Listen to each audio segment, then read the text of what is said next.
ভাবি তেরি বাসুর দেওয়ানা, হায় আল্লাহ জীবনটা দেওয়ানা। ভাই সাহেব, আপনি সব কি করছেন?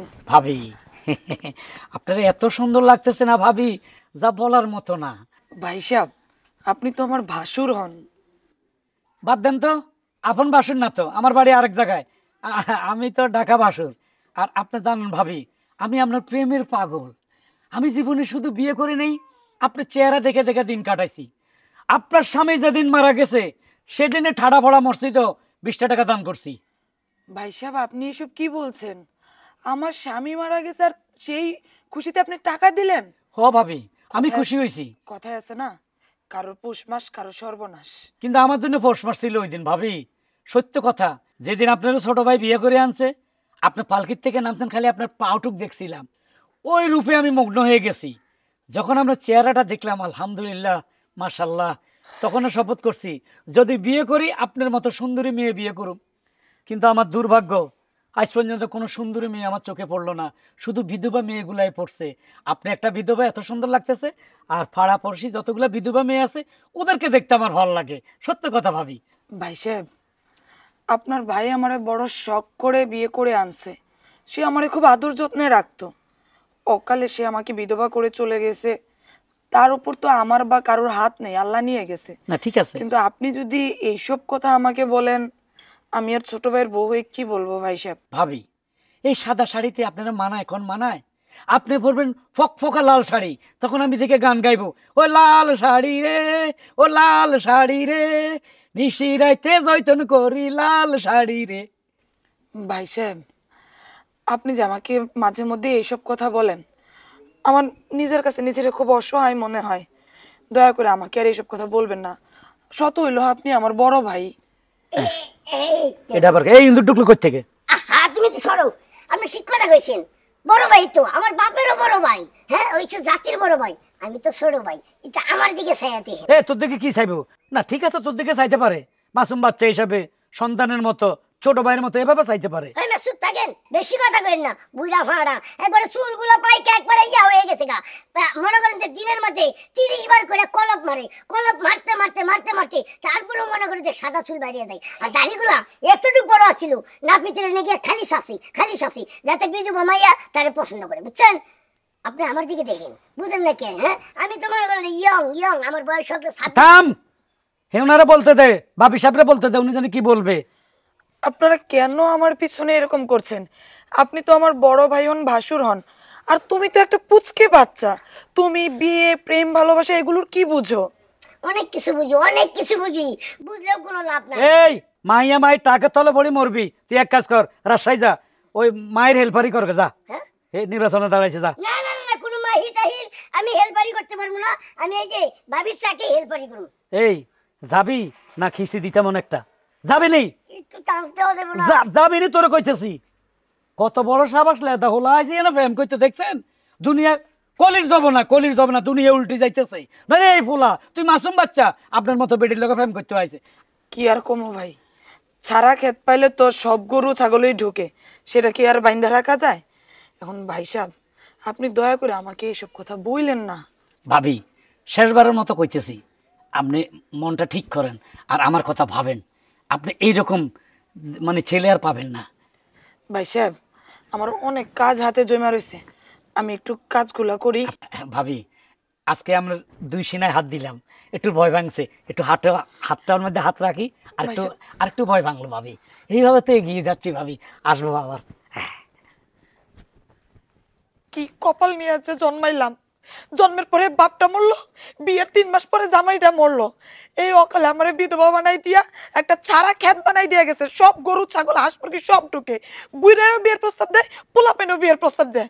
কবে যে শিয়াল কুকুরের মতো আমার মুরগি বানায় টাই না নিয়ে যায়, ভাল লাগে না আর।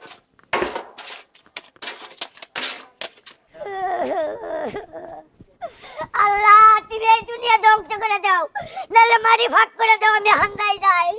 কে মাটির মধ্যে হাইন্দে যাবি কি অল্প বয়সে? তোর তো এখন কত সুন্দর বয়স, তুই কচি কচি মাইয়া পাবি, এতে মাটির তলে আনবি কে? পাগল হয়েছে তুমি? আমি কচি মেয়ে পামু কইতে গিয়া।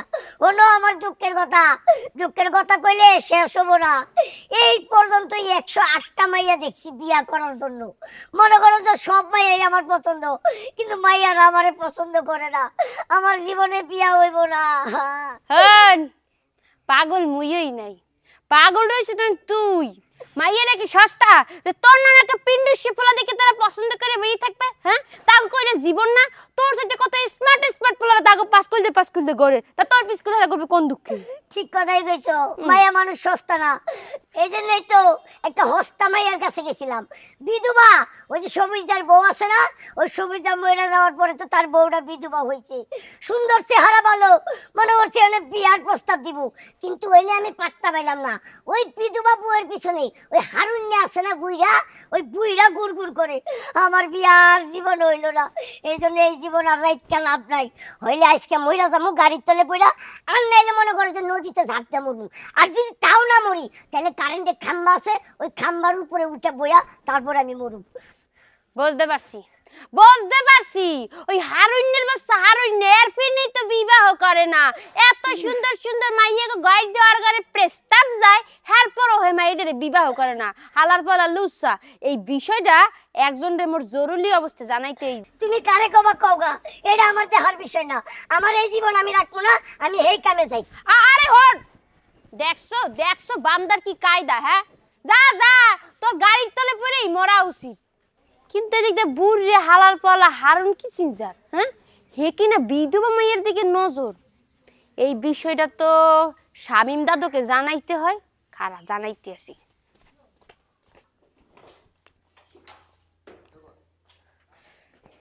শামীম ভাই, ও শামীম ভাই। কি হইছে? তোমার বাইরে দিয়ে কি করবা? সেটা আপনারে কই তৈব, বাইরে ডাক দেন। আমারে কইলেই তো হইব, আমি তোমার ভাবি লাগি না? সত্যি মহিলা মানুষ একটু বেশি বুঝে, বাইরে ডাক দেন। ওই যে তোমার ভাই আইছে। কিসে এই যে সাফা তোমার জানি কি কব? কিসে বল? আপনি যে একটা মাইয়েরে বিয়ে কইরা ঘরের মধ্যে নিয়ে যে ঘুমান, আপনার যে ঘরে একটা বড় ভাই আছে, সে যে বিধবা মহিলাকে পিছকুলে দৌড়ে বেড়ায়, হেডি কি আমার মাথায় আছে? হ্যাঁ, বিধবা মায়া মানে পিছে দৌড়ায়? এই গ্রামে বিধবা মায়া কে? আরে সুবহানাল্লাহ, বুঝলেই গেছেন যে এই গ্রামের বিধবা মাইয়াটা কেডা? কে? সবুজের বউ। কয়দিন আগে সবুজ মরি একাল টাড়াই গেছে, কেন মনে নেই আম্মি গো?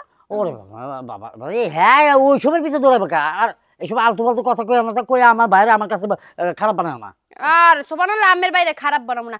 আম্মের ভাই তো খারাপ না, মূল খারাপ তো আম্মে যদি আম্মের বড় ভাইয়ের একটা ভালো মাইয়া দিকে বিয়ে দিতেন, আজকে কি বিধবা মাইয়া গো পিছকুলে ঘুরে বেড়াইতো? হ্যাঁ, ও কিন্তু মিথ্যা কথা কয় নাই। বছর খানেক আগে রহিম মারা গেল না, ওই রহিমের বউর পিছু ভাই ঘুরছে। আমি তখন নতুন বউ আছিলাম দেখে শরমে কইতে পারি না যে। আপনার বলার দরকার ছিল কেন? হ্যাঁ, গত বছর ইশারা এখন করতেছেন কেন? হ্যাঁ, আর এই সব ঘটনা যখন আপনারা শুনছেন জানছেন, এটা আগে বলবেন। আচ্ছা, এই যে এতগুলো কথা বলছেন, ওই যে ইয়ার বউর পিছনে, সবুজের বউর পিছনে দৌড়াইতেছে, এটা প্রমাণ দিতে পারবা? প্রেমান না দিতে পারলে কেহি নাইছি। চলেন আম্মের বাইরে দিয়ে আজকে আমি আম্মের প্রেমান করাই দেবো যে আম্মের ভাই এগুলো করছে কিনা। আচ্ছা ঠিক আছে, চলো চলেন। ঘটক, আপনার রূপে আমি বিশ্বাস হারাই ফেলতেছি। আপনি আমার জন্য মেয়ে দেখবেন আজ না কাল না পরশু, এগুলা করতেছেন কেন? হারুন ভাই, তোমার কপালে তো বিয়া নাই, উল্টাপাল্টা কথাবার্তা কই না। তুমি কোনো মাইয়ারে পছন্দ করো না, তুমি কি কও বিধবারে বিয়া করবা? এটা কোনো কথা হইলো? আরে বিধবা বলতে আমি সবুজের বউটার কথা বলছি। সবুজ তো মারা গেছে, অনেক দিন হয়ে গেল। ওইটা আপনার কইছি, ওইটা মাইয়াটা দেখেন।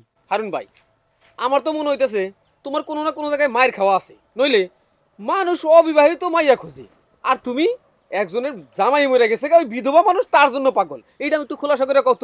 আরে ভাই, একবার রহিম মারা গেল, তার বউটার কথা কইছি, কনা এটা হের ভাইয়ে বিয়ে করবো। আচ্ছা দিলাম, সাইডে দিলাম। কুদ্দুস মারা গেল নগদে, কুদ্দুসের তো পাই নেই, কইলাম হেটা ঠিক করেন, পারলেন না। এখন সবুজ মারা গেছে, অনেকদিন হয়েছে, আমার বিধবা মহিলার প্রতি চোখ যায়, বুঝেন না, ভাল লাগে। সবুজের বউটার যেন আমার বিয়ে পড়াই দেন। হ্যাঁ, সবুজ মারা গেছে আজকে হলো 27 দিন, আর 40 দিন গেলে 40 হয়। তুমি 40 হইতে দিতেছো না। আজকে যদি ওই সবুজের বউয়ের বিয়ের কথা কই, দুইজন হুদা পিটনি খাওয়ান লাগবো। আরে 40 মানে, হ্যাঁ আপনার কি মাথা ঠিক আছে? মাল বাড়াই দিব, কথা কইন না, 40 লাগবে না। আপনি চান, চেষ্টা করেন। দেখো অরুণ ভাই, আমি গটকালি করি, তাই বইলে এইরকম টাকা খাওয়ার চিন্তা করে মানুষের সাথে মার খাইবার পারবো না। আমি আপনার হাতে ধরি, সবুজের বিধবা বউটা যেমন আমার নাই ঠিক। এই বিয়ে ভাই, তুমি কি পাগল হইছ? পাগল এই ধরনের কথা কেউ কয়? সবাই মনে করতেছে আমার মিয়া বাইরে আমি বিয়া দিই না, নিজে বিয়া করেছি। এই তোমার কতবার বিয়ার কথা কইনি? হ্যাঁ, বড় তোর মাঝে নাক গলাইস না, আমি ঘটকের সাথে কথা বলতেছি। আমি ছোট ছোট মতনই থাকতে চাইছিলাম। মানুষের এসব কথা শোনার পর তুমি যে বড়, এইটা আমি মাইনে নিতে পারতেছি না। আমি বুড়া মানুষ, আমার ক্যারেক্টার সার্টিফিকেট একটু ভালো হওয়া উচিত। যেহেতু আপনি বিবাহ করেন নাই, এখন যদি একটা বিধবা মহিলার পিছনে গড়েন, মানুষে কি কয়?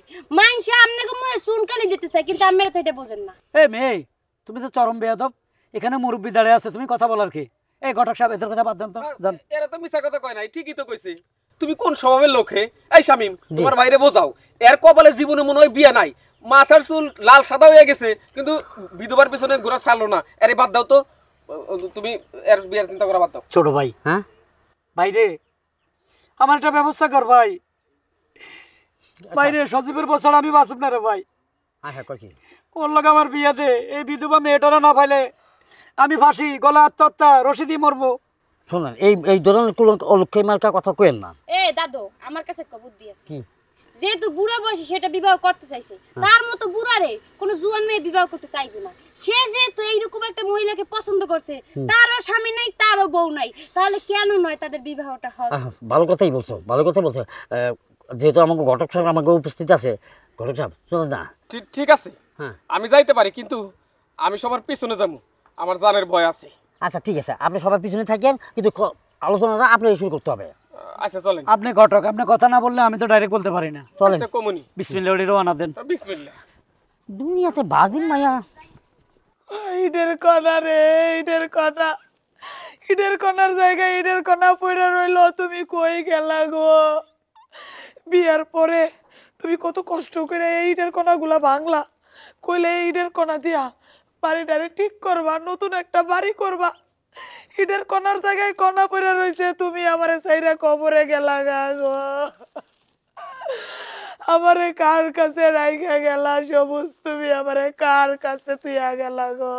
আমি আনে এইটার কানা দিয়া কি করবো গো? ও সবুজ, তুমি আমারে কার কাছে রাইখা গেলা? তুমি আরে সবুজের বউ, আর কান্দাকাটি করো না। সবুজ রে আল্লাহ উঠে নিয়ে গেছে, আরেকজন তো তোমার জন্য রাইখা গেছে। মানে ঘটক চাচা, আপনি কি বলছেন? মাগো, আমার কথা হইনে মেজাজ খারাপ করো না। এই যে দেখো, সবুজ মইরা গেছে গা, তুমি একলা একলা আসো। তোমার বয়সটাও খুব একটা বেশি নাই, অল্প বয়স। তোমার একটা গতি হওয়া দরকার, একটা অবলম্বন দরকার।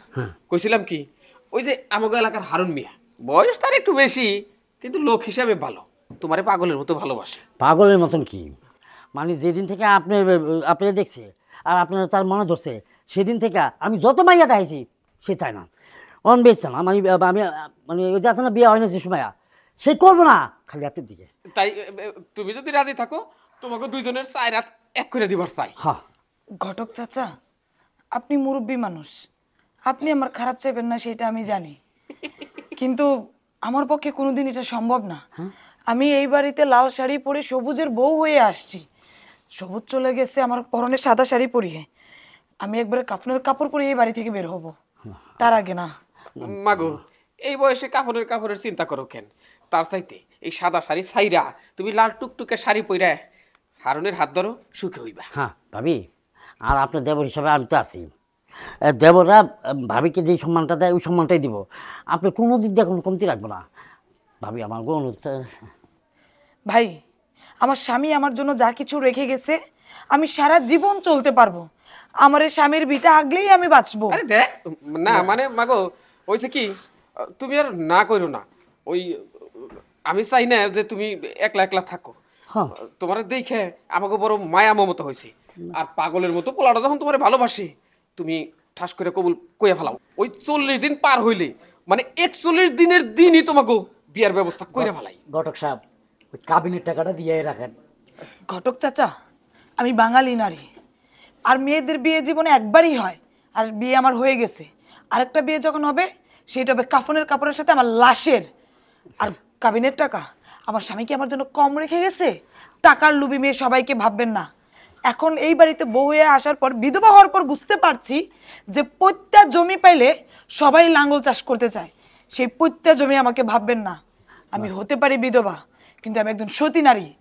আজকের পর থেকে আর কোনো দিন আমার কোনো সাথে কথা বলা তো দূরের কথা, আমার বাড়ির আশেপাশের জন্য আমি আপনাদেরকে না দেখি। শোনো, ঘটকে তোমার ভালোভাবে বুঝাইতেছে, তুমি বুঝতেছো না। আপনি কথা কোন কেন? আমি যদি গুন্ডামি করি তোমার কিন্তু একদম বাড়ি থেকে ধরে নিয়ে যাবো।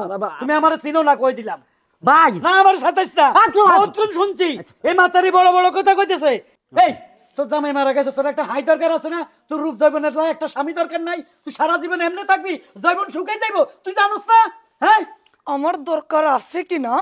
গোলামের ঘরে গোলাম তোরে বাড়িতে গোলামের পুতেরা আমারে বিধবা নারী পাইয়া, বিধবা মহিলা পাইয়া তোরা মনে করছ আইলি তো আমি ঘুমাইতে পারবো, বিধবা মাইয়া আমার লাগে চেগায় হইয়া পারবো। কি মনে করছ সব মায়ের একই মনে করস? আর কোনোদিন তোদের মতো জানোয়ার রে কুত্তারে যদি আমার বাড়িতে ঘেউ ঘেউ করতে দেই, তাহলে এই জারু তোদের কোন রাতে দেবো তোরা চিন্তাও করতে পারবি না। গোলামের ঘরে গোলামেরা।